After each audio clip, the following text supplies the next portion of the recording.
Hello and welcome to the Zildjian workout video series. My name is Jeff Ausdemore and I'd like to personally invite you to grab your sticks and a pad and join me here as we explore some new concepts and exercises to improve your skills as a player. All right, ladies and gentlemen, let's get better together. Throughout this level 1 video, you'll hear me discuss an overarching concept I like to call the comparative concept. Now, this comparative concept will be broken down into 4 clearly delineated parts that attack each skill set from a mechanical, a musical, and a reading perspective. Each of these things are able to really get inside your playing and take you to the next level. So, without further delay, let's jump right into that first concept and step number 1. Step 1 in the 4-step sequence is all about being as comfortable and as familiar with each of those 2 components as you possibly can. For this reason, I generally encourage students or myself to start on a downbeat and really be critical of our sound quality, our consistency of sound quality, and our touch. So we're going to start with the agogic portion first. Let's put it right on a downbeat and listen carefully to what that looks like and pay attention to what it feels like. So these are downbeats with agogic accents. 16th notes based about 120 beats a minute. And 1, 2, and 1, 2. Now right off the bat, take a look at my left hand. My left hand is playing all the E's and the U's, or the T's and the T's for all my Texans out there. Meanwhile, my right hand is playing a strong accent, but notice that it's still resonating. So it's pretty strong, but it's not terribly stronger than the non-accents. What I'm trying to do is establish rebound in my non-dominant hand, which is my left hand, and then I take the note after the accent in my right hand and I match it. So if you look at the beads of my sticks after the accent, they should be matching. Left hand lead, 1, 2, here we go. Now we just switch it over. Now we have a strong resonant accent in my left hand, but my right hand is playing strictly rebound, and I'm trying to make the note after the accent in my left hand match that right hand as much as possible. Just want the rhythm to flow. You want it to be as consistent as possible in terms of your tone. Let's go back to the right hand. 2, 1, 2, ready. And again, I'm listening for resonance and consistency of tone, not just the consistency and intensity of accent, but all of the supporting notes. Left hand lead, one more time. And if I'm doing my job properly, my accent isn't terribly contrasting. Agogic is supposed to be natural and just sit on top of the non-accents.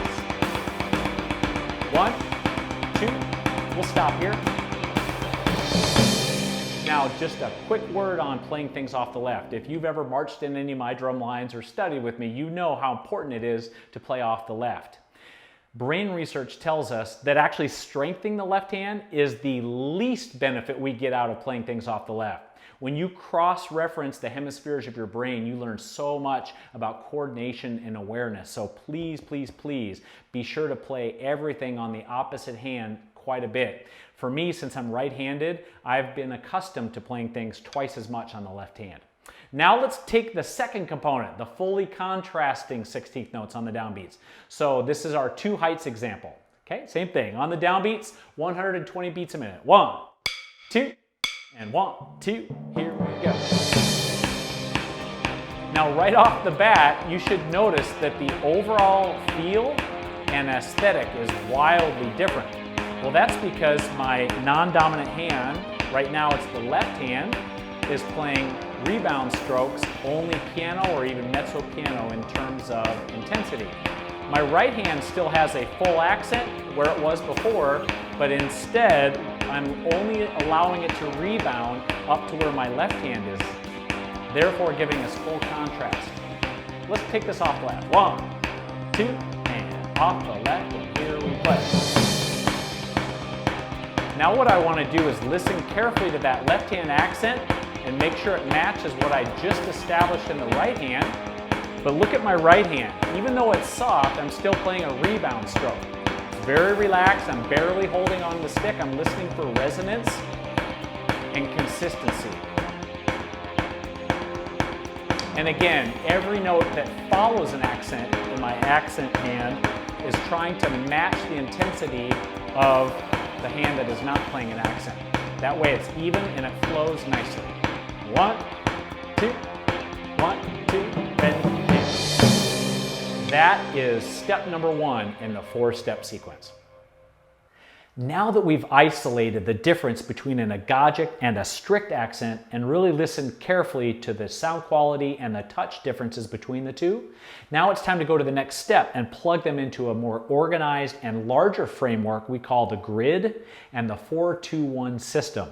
Oftentimes they work hand in hand. Now, if you are unfamiliar with either the grid or the 4-2-1 system, no worries. My other Zildjian colleagues have broken this down beautifully in the other videos, so please take the time to go watch them, understand them, but most importantly, apply them every day in a variety of rhythmic contexts to make your playing very, very strong. Now, for our purposes in this video, we're going to compare the agogic versus strict with 4 counts in between through all the partials. Then we're going to cut that in half in something we call the 2s. We're only going to have 2 beats to go back and forth between agogic and strict. Then we're going to repeat the entire phrase. And then over here we have something called the 1s, where we only have 1 beat to examine an agogic versus a strict partial and then go on to the next partial. Then of course we're going to repeat the entire phrase 4 times. That way each one of these macro phrases match in length. All right, ladies and gentlemen, let's start with agogic and then go into strict through the 4s, the 2s, and the 1s. And then at the end, we're going to go backwards. Here we go. Let's play with a great sound. Stay relaxed, and I'll coach you through. 2 and 1, 2. Agogic, strict. Move the accent. Strict. Agogic, strict. Now we go to the 2s. 2 counts of agogic, 2 counts of strict. Move the accent again. Now we repeat the 2s.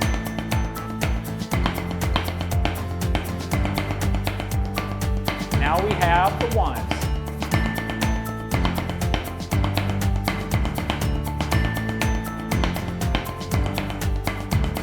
Agogic strict, agogic strict, agogic strict, agogic strict.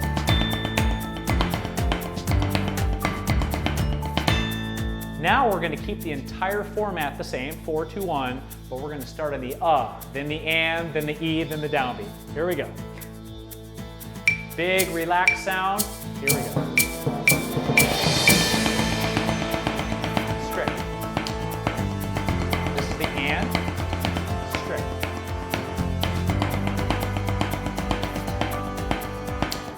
Downbeat. Now we go to the 2s.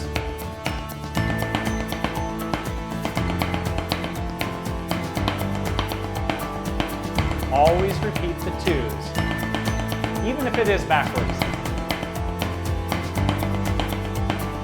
And finally, the 1s backwards.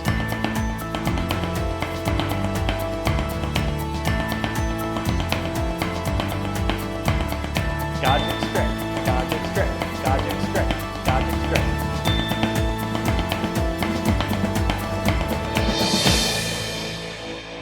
Now, if you're able to do that at 120 beats per minute, fantastic. There are plenty of more challenges coming your way in levels 2 and 3. However, if you understand the concept but you're struggling to play it at this tempo, no worries. Try one of my other play-along tracks that are much slower, or just go section by section to make sure that you have complete control of your sound and your precision of articulation in the 4s and the 2s before going on into the 1s. All right, this sets us up beautifully to go to step number 3. Step 3 is one of my favorite parts of the entire process because now we're able to take everything we've learned to this point and we apply it to something we are very familiar with, like a certain rhythm, a certain pattern, or even an exercise. Speaking of exercises, let's use something that most of us already know called double beat, or AB. This version of double beat is going to use a bar of the right, a bar of the left, 2 bars off the right to let that motive follow over the bar line, back to the left for a bar, back to the right for a bar, and then finishing 2 bars off the left. Here's that basic pattern. 2 and 1. Bar, 1 bar, 2 bars off the left, and finally 2 bars. So now we're going to use that as a melodic framework and apply the agogic and the strict accents through it. Let's go all the way through the exercise. We'll take 8 counts as a rest and repeat it. All right, let's start with agogic. And 1, 2, 1. Agogic.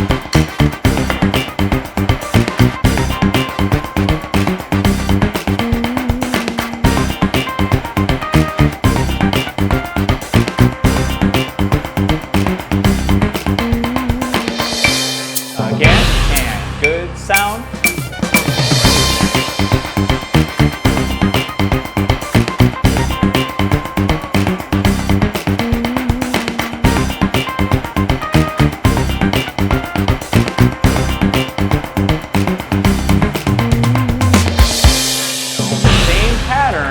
Same resonance, same intensity, but we're going to bring all the non-accents down to mezzo piano, so we have strict accents.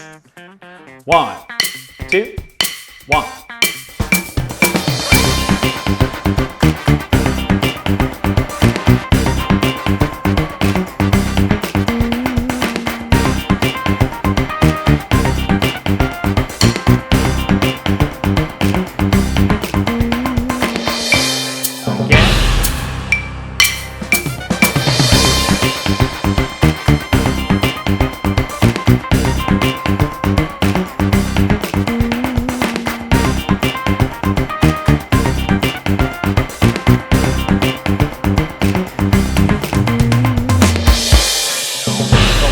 Variation is going to go back and forth comparatively between agogic and strict. So we'll do 1 phrase, 1 measure of agogic, the next phrase being strict, and then the long 2 measure phrase will go back to agogic, and then it will flip in the second part of the phrase.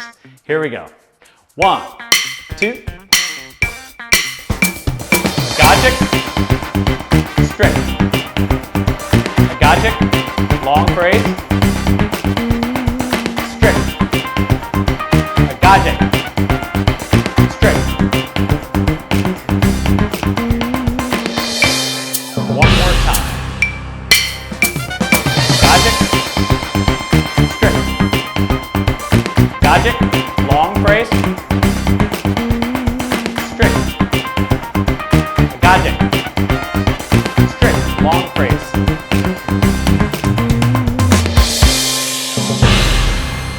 This concludes step 3. As always, be sure to spend lots of time off the left and really examine your sound quality and your attention to detail in the non-accents. And I'll see you in step 4. Final step in the sequence is all about applying everything we've learned through the lens of actually reading music. Now, certainly we can apply these exercises through sight reading, or we can apply them by preparing the music ahead of time in an etude, an excerpt, or an exercise. Very much like the exercise that I provided us today called Progressive Reading Examples by Phrase. I highly recommend that you start with a lot of material between your accents. That way we can get into a deep meditative state and listen critically to our sound quality between our right and our left hands, our accents, our flow, our rhythmic integrity. And then as we get more comfortable with the concept, then the accent density gets busier and busier, like you can see letter A all the way to the bottom of the page. So we're going to start with letter A and go all the way down to letter E. All agogic. Then we're going to go back to letter A and do it strict accents, and true to form we're going to do a mix of everything. Agogic, the second phrase strict, so on and so forth. This is top, letter A, agogic. 1, 2, and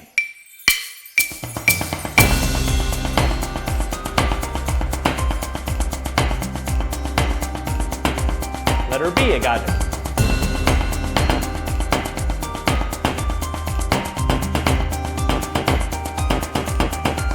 Letter C.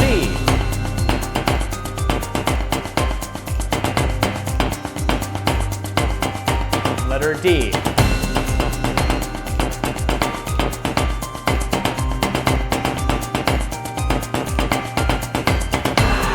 Now we take the same concept of tone and consistency of accent, we bring everything down for strict. 2.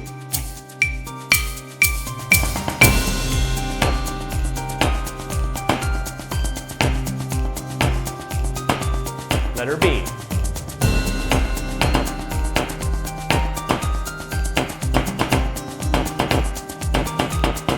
Letter C.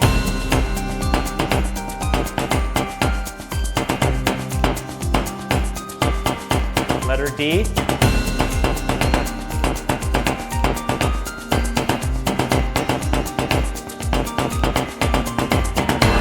And finally, we're going to go 4 bars of Agogic, 4 bars of strict, so on and so forth. 2 and 1.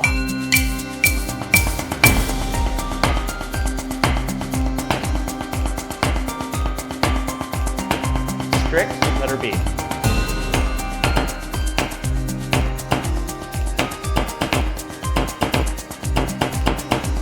Letter C.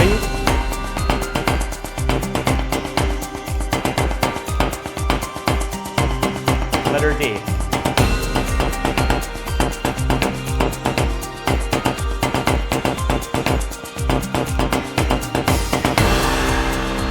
Hopefully you were able to hear that the tone and the strength and the consistency of the accent stayed the same, and all we did was vary all of the non-accents all the way through. Ladies and gentlemen, I hope all of these steps have helped you really uncover some opportunities in your playing to take your control, your sound quality, and your touch to the next level. I enjoyed this level 1 video, and I'll see you in level 2.